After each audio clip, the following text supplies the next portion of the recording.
What happens when politicians' brinkmanship goes too far? All diplomacy fails.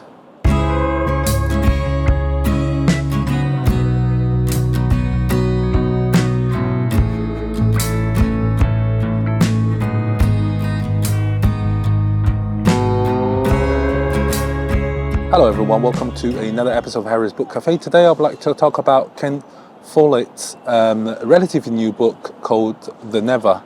It is about what happens when brinkmanships of politicians went too far and when all diplomacies were exhausted.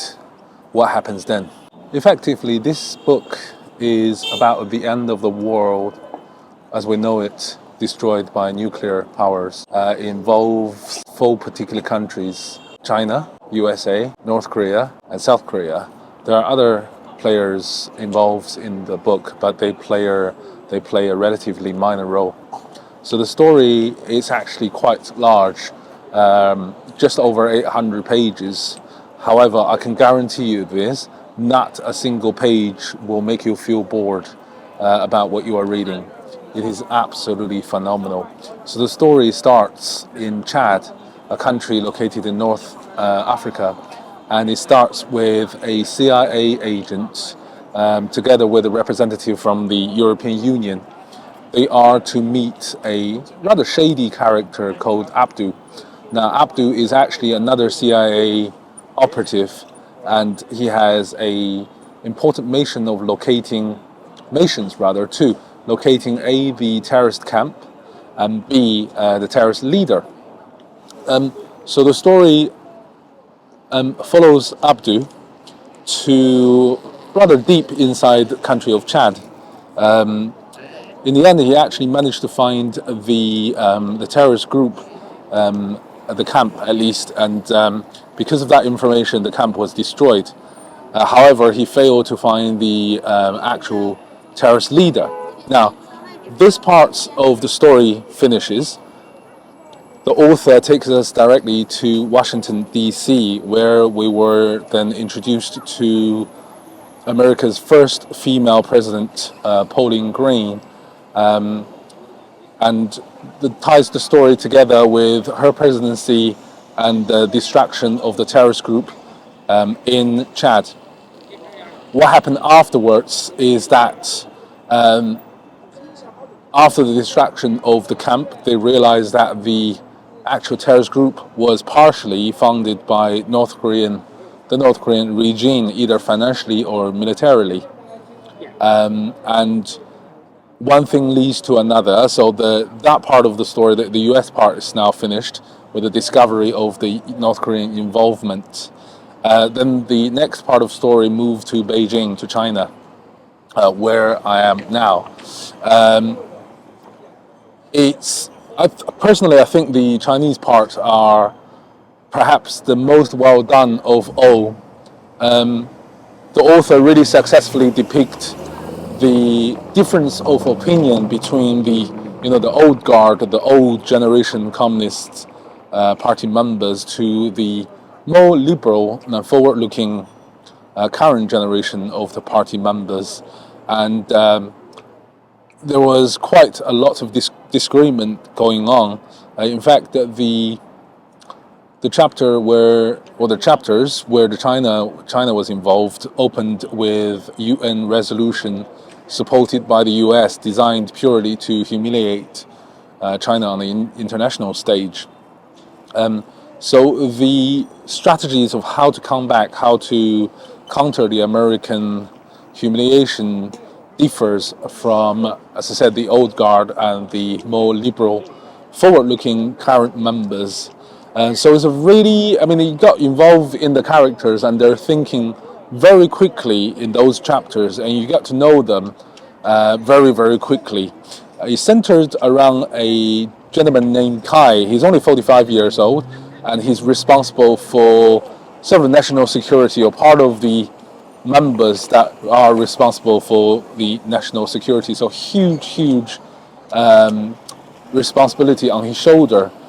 And as I said, those chapters are really, really well done. You get an introduction to see who those people are, what they to do, what they are like, etc., etc. Then the story quickly moved to back to Washington, and in many ways, Pauline Green, the first American female president, were pretty much facing the same problem as the president of China was facing. Perhaps even more severe, because there are lots and lots of Republicans were quite willing to challenge her. Not just willing, but deliberately challenging her to adopt more hardline sort of strategy towards China and North Korea. So you can see the parallel between the two superpowers. Politically, they were facing very much the same sort of situation.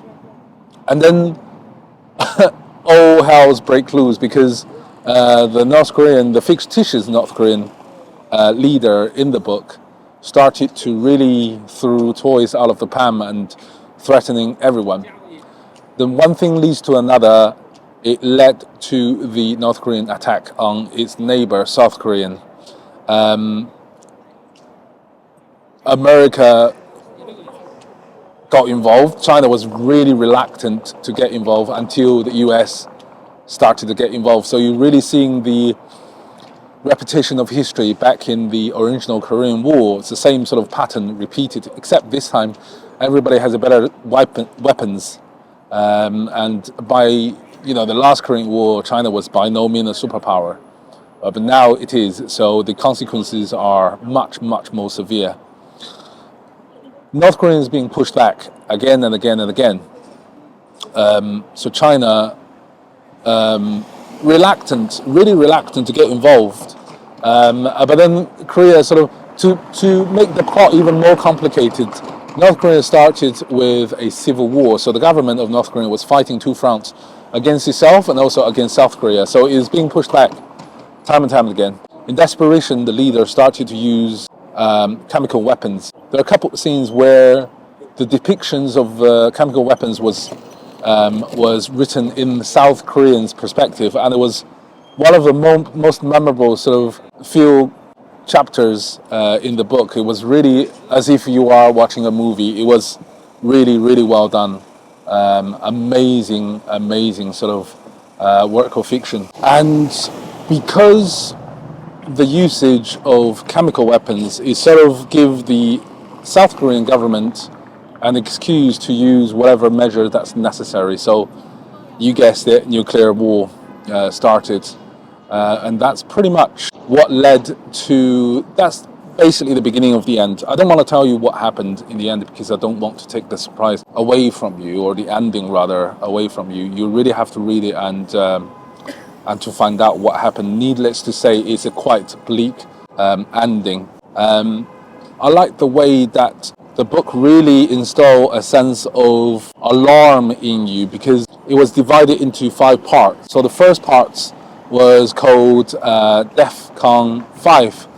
And there's an explanation underneath that to say that there is no more level of security alert. Then it moves upwards all the way to DEFCON 1, where the explanation underneath is that a nuclear war is imminent. So it's really, really like alarming as you turn the pages and you realize that the numeral numbers behind the DEFCON is increasing, or decreasing rather. Decreasing means increasing. So phenomenal book. I truly recommend it to you. It's, as I said, 800 pages, over 800 pages. Not a single one of them will make you feel bored. It was that exciting. In many ways, the last time I read such a long book and not finding myself feeling bored even once was Stephen King's The Stand. That one was over 1,400 pages, and every page was well done. In fact, before I start reading this Never, I was a little bit apprehensive, because I read a couple of Ken Follett's books. The first one was The Pillars of the Earth, and that was amazing book. The second one I read, I can't remember what it's called, but it was absolutely utter rubbish. So I was a little bit apprehensive about, am I going to get a fantastic book? Or am I going to get a fantastic rubbish? This one turns out to be absolutely amazing. So highly recommended. If you haven't already, please give it a try. Anyway, guys, that's the end of this episode. Please give it a thumb up and give it a like to really help a new channel like mine to grow further. Anyway, until next time, cheerio.